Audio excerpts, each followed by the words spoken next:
the National Merchant Bank of Zimbabwe, one of the biggest merchant banks in Zimbabwe, has announced that they're going to be retrenching 71 employees. In fact, more than 71 employees. So 50 employees are going to take some sort of voluntary retrenchment, and 21 employees are going to be retrenched by management.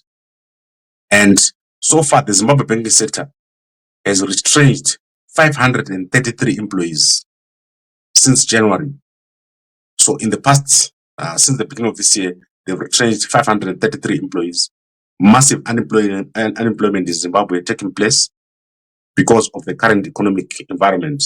So if you work in the banking sector, I've said it already, you have to be prepared for a loss of a job, because those are some of the best paying jobs. The demand is high, very high over there. Many people want to work in the banking sector. And I worked in the banking sector of Zimbabwe. Probably what I didn't like about NMB was it was not an innovative bank at that time.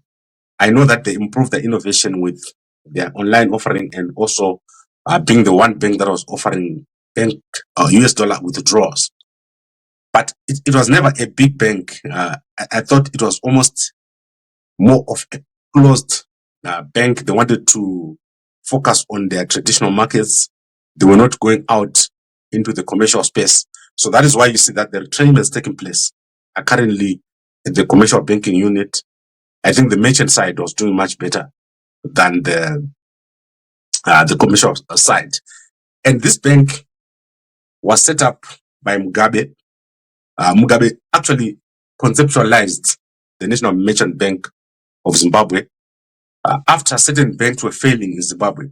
Mugabe at one point was in New York, and he gathered some of the top banking officials at the World Bank and at other AFC over there, and he brought them back to Zimbabwe to combine the failing banks in Zimbabwe, which then resulted in the formation of the National Merchant Bank.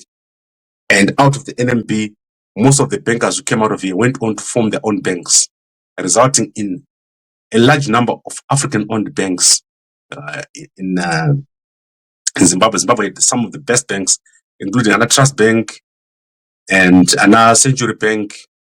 All these banks coming out of Mugabe's efforts to create a local banking sector. However, Gideon Gono became very jealous of all these new banks and started to go after them. Many banks were closed. Many local banks, which were now multi-million-dollar businesses, in fact, billion-dollar businesses,